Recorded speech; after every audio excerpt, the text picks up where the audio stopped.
Bonsoir, bienvenue dans votre édition de Couleur Gironde. Notre invitée ce soir est Agnès Granger. Bonsoir. Bonsoir. Vous êtes déléguée régionale du groupe La Poste en Aquitaine. Nous allons évoquer ensemble le virage qu'a pris La Poste ces dernières années.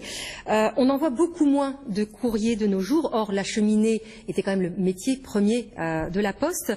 Lequel est-il aujourd'hui ? En fait, aujourd'hui, on a toujours nos métiers traditionnels, mais on va de plus en plus vers un groupe qui devient un groupe de services, avec une banque, des logisticiens, et puis toujours nos métiers traditionnels autour du facteur et du guichetier.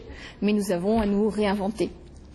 Alors, un exemple de ce que La Poste effectivement fait, vous parliez du nombre de colis, enfin vous parliez des colis que vous continuiez à apporter aux consommateurs, je dirais. Il y a une nouveauté que La Poste vient de mettre en place, c'est le retrait du colis par le facteur chez le client. Ça, c'est tout nouveau. Je vous propose de voir un sujet de nos confrères de Strasbourg et puis on en parle après. Commerçant à Aubernais, Olivier Mayer envoie très fréquemment des colis à titre professionnel ou privé. Aujourd'hui, La Poste prend en charge ses envois directement dans sa boîte aux lettres. J'ai 10 mètres à faire, je sors, j'ouvre ma boîte, je rentre tout dedans et je ne m'en soucie plus. Je n'ai plus cette contrainte de me déplacer, aller au bureau de poste, faire la file d'attente. Un colis pesé et préparé la veille. Toutes les informations relatives à l'envoi doivent être remplies sur Internet avant 23 h le jour précédent. À l'autre bout de la chaîne, la factrice reçoit une alerte sur son smartphone et procède à la collecte. C'est un objet donc collecté. Voilà. Et donc la prestation est bien réalisée. Essentiellement tourné vers les particuliers et 5% moins cher qu'en bureau de poste, le service lancé il y a quelques mois et peu connu pour le moment devrait donc être amené à se développer. Il faut de plus en plus faciliter la vie du consommateur, puisque maintenant vous avez des consommateurs face à vous, parce que sinon vous avez le buraliste qui reçoit lui aussi le colis ou qui le renvoie sur d'autres maisons, etc. Vous vous étiez fait grignoter un petit peu ?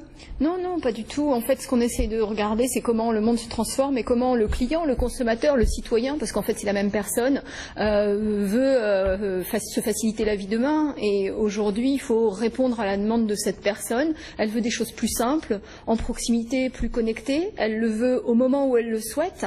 Donc au milieu de la nuit, s'il le faut, elle envoie son colis. Quand elle le souhaite, et donc elle peut gérer l'affranchissement depuis chez elle, le poids de son colis, le mettre dans sa boîte aux lettres. Et là, on lui simplifie la vie. Elle n'a plus besoin de se déplacer. Et le facteur vient chercher avec des outils numériques modernes. Donc il peut flasher le colis et d'emblée, il rentre dans la chaîne de production, il est suivi.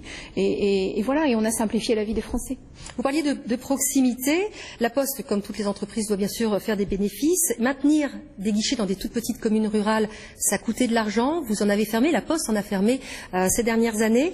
Malgré tout, vous ouvrez aujourd'hui une maison de service au public. On l'a vu dans le journal régional tout à l'heure, avec, par exemple, le Pôle emploi, la CPAM, la CAF. Ça aussi, ça permet d'être plus proche du citoyen et de lui rendre service. Alors, tout d'abord, le nombre de points de contact de La Poste, il est inscrit dans la loi. Il est à plus de 17 000 et donc c'est quelque chose d'intangible. Ça, c'est une première chose.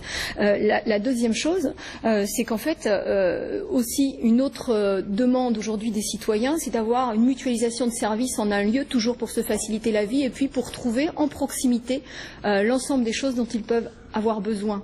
Qui est plus légitime que La Poste, alors qu'on est aujourd'hui partout présent sur le territoire, pour incarner ce lieu de mutualisation des services au public et pour accompagner la modernisation à la fois de La Poste et de l'action publique en concertation avec l'ensemble des acteurs d'un territoire. Eh bien, nous pensons que c'est nous et que nous avons de nombreux atouts pour ça. Et donc, nous développons de nombreuses transformations de points de contact vers des lieux mutualisés, comme la maison de service au public de Meillan que nous avons inaugurée ce matin. Avec le président de La Poste qui était là, qui l'après-midi était à Bordeaux, à la grande poste de Bordeaux, Mériadec. Là aussi, vous prenez un virage.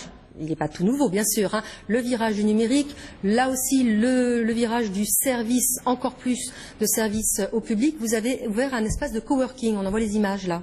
Tout à fait. C'était obligatoire. Alors, en fait, tout ce que nous faisons, nous essayons de le faire en concertation avec un territoire et en travaillant avec les forces vives et les acteurs de ce qui constitue ce territoire. À Bordeaux, avec un écosystème numérique assez foisonnant, avec un certain nombre d'espaces de coworking qui se montaient, des associations d'entrepreneurs qui en avaient besoin, il nous a semblé assez important d'accompagner le développement finalement de la métropole. Vous ne vouliez pas rester de côté?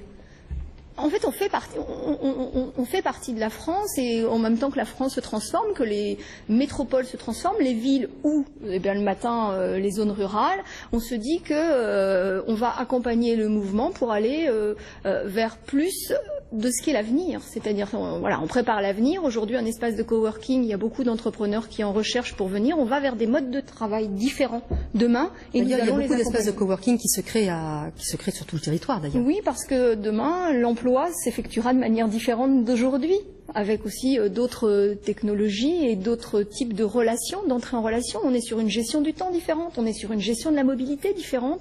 Et donc, là aussi, nous sommes totalement légitimes pour accompagner ce mouvement-là avec nos offres de services. Merci beaucoup Agnès Granger d'avoir accepté notre invitation. Merci. Merci à vous. C'est la fin de ce Couleur Gironde. Je vous souhaite une excellente soirée. À demain, midi.